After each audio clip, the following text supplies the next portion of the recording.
Hello everyone. वैसे तो मुझे इस बारे में फिर से बात नहीं करनी थी।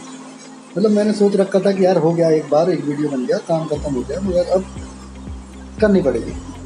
अब ये वीडियो इतनी इन्फॉर्मेटिव नहीं है जितना आंसर्स वीडियो है। इसके अंदर कुछ इंपॉर्टेंट टॉपिक्स जो हमारे आजकल ट्रेंडिंग टॉपिक्स चल रहे हैं उनके ऊपर थोड़ा बात कर लेते हैं। तो चलिए शुरू करते हैं।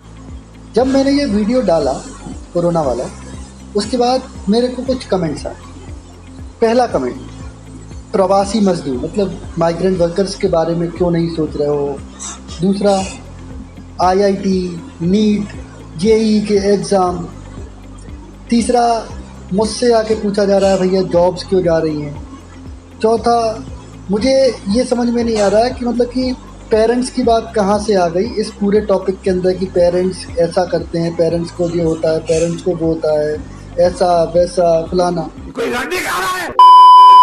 सबसे पहली बात करते हैं, मतलब मेरी हो सकता है कि मेरी सोच थोड़ी डिफरेंट हो आप सभी लोगों से, तो हो सकता है कि मैं थोड़ा अलग सोचूं। तो मेरी थॉट, पहली बात तो माइग्रेंट वर्कर्स की बात कर लेते हैं। माइग्रेंट वर्कर्स जो हैं, आप थोड़ा लेट हो गए। माइग्रेंट वर्कर्स का टॉपिक ना 2 महीने पहले ख़त्म हो गया। माइग्रेंट वर्कर्स घर भी वापस आ गए, घर वापस आके वापस अपने काम पर भी वापस पहुंच चुके हैं। तो प्लीज़ भगवान के लिए ये सब ना करें। माफ करे, बहुत मनुष्य लग रहे हो मत। ठीक है, दूसरा टॉपिक की बात करते हैं। दूसरा टॉपिक आपने बोला कि आईआईटी, नीट, जेईई के एग्ज़ाम हो रहे हैं। भैया एग्ज़ाम नहीं हो रहे हैं, एंट्रेंस एग्ज़ाम है। नीट का एग्ज़ाम साल में 2 बार होता है, जेईई का एग्ज़ाम साल में 2 बार होता है। एंट्रेंस एग्ज़ाम होता है, ना कि कोई मेन एग्ज़ाम हो रहा है कि आप पास हो रहे हो या फेल हो रहे हो। ठीक है, आपको देना है आप एग्ज़ाम दो, आपको नहीं देना है आप एग्ज़ाम मत दो। ऐसा कोई वो नहीं है कि मतलब कि कोई ज़बरदस्ती कर रखी है, आपको कोई गन पॉइंट पे लेके जा रहा है कि चलो भाई एंट्रेंस एग्ज़ाम देना ही पड़ेगा। पड़ेगा मतलब पड़ेगा, ऐसा कुछ नहीं है। आपको एग्ज़ाम देना है आप दीजिए, आपको नहीं देना तो 6 महीने बाद दीजिए। वैसे भी आप यही बोल रहे हो ना कि अभी हालात ठीक नहीं है, थोड़े टाइम बाद ले लेना, 4-6 महीने बाद ले लेना। 4-6 महीने बाद फिर से होगा। तो प्लीज़ भगवान के लिए बिना किसी बात का टॉपिक इशू मत बनाइए। ठीक है, अगली बात, आप लोगों ने कहा कि यार 1 मरे या 1000 मरे तो मरेगा तो कोई ना कोई ही। तो यार मैंने कहा यार चलो इस बारे में थोड़ा डिटेल में आपको थोड़ा ज्ञान दे दिया जाए। ठीक है, तो मैंने सबका रिकवरी रेट, डेथ रेट पूरा निकाल के आपको फिर मैं स्टेट वाइज बता देता हूँ। ठीक है, मिज़ोरम की रिकवरी रेट है 50% और डेथ रेट है 0%। ठीक है, सिक्किम की रिकवरी रेट है 62.2%, डेथ रेट है 0.21%। मेघालय की रिकवरी रेट है 41%, डेथ रेट है 0.42%। दमन एंड दीव, इसकी रिकवरी रेट है 81.12% और डेथ रेट है 0.09%। लद्दाख की रिकवरी रेट है 65.42% और डेथ रेट है 1%। अंडमान एंड निकोबार, इसकी रिकवरी रेट है 68.6% और डेथ रेट है 1.1%। चंडीगढ़ की रिकवरी रेट है 61% और डेथ रेट है 1.26%। अरुणाचल प्रदेश की रिकवरी रेट है 70.4% और डेथ रेट है 0.15%। नागालैंड की रिकवरी रेट है 62.24% और डेथ रेट है 0.22%। उसके बाद हिमाचल की रिकवरी रेट है 69.2% और डेथ रेट है 0.56%।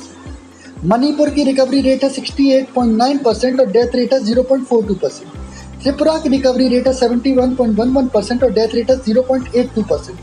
पुडुचेरी की रिकवरी रेट है 63.3% और डेथ रेट है 1.51%। गोवा की रिकवरी रेट है 74.8% और डेथ रेट है 1.03%। उत्तराखंड की रिकवरी रेट है 69.3% और डेथ रेट है 1.32%। छत्तीसगढ़ की रिकवरी रेट है 61.82% और डेथ रेट है 0.94%।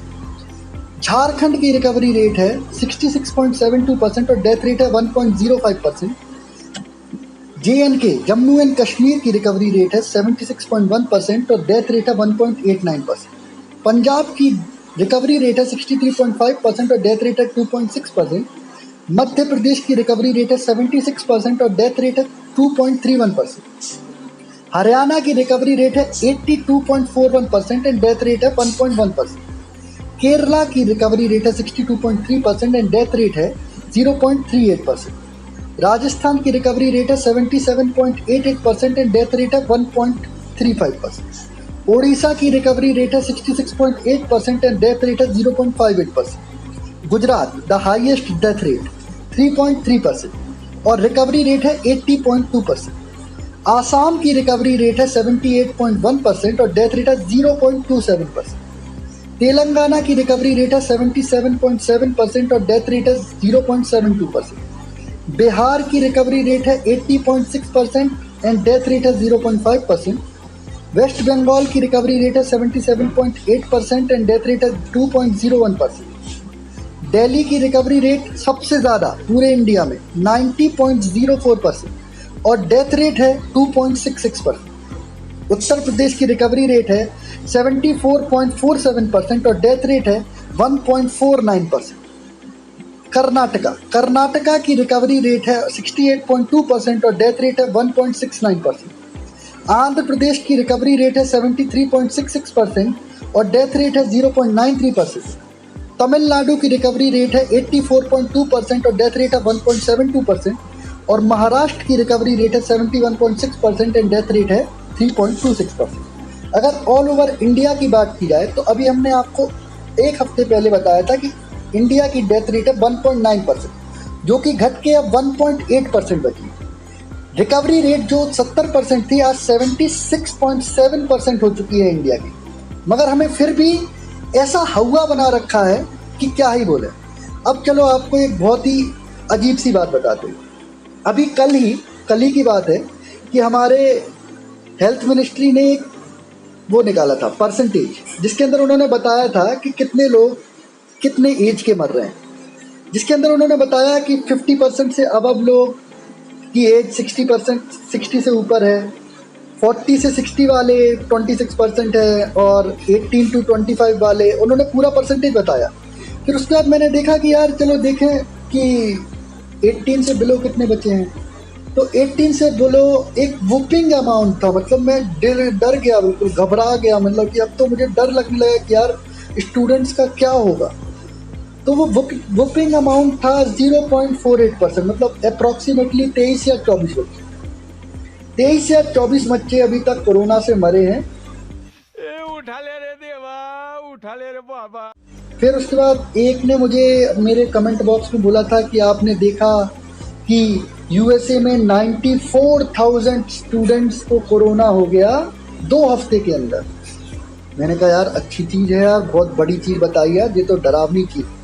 फिर मैंने कहा चलो यार ढूंढते हैं कितने लोग मर गए। सॉरी टू टेल यू, एक भी बच्चा नहीं मरा यूएसए में जो 94,000 को इन्फेक्शन हुआ था कोरोना का। सभी लोग ठीक हो चुके हैं भगवान की दया कृपा से। तो भगवान के लिए प्लीज़ कोई ऐसा इशू बनाने की ज़रूरत नहीं है जो आप लोग इशू बना के बैठे हैं ना। चलो मैं आपको एक और चलो थोड़ा बेइज्जती कर देता हूँ कोरोना की।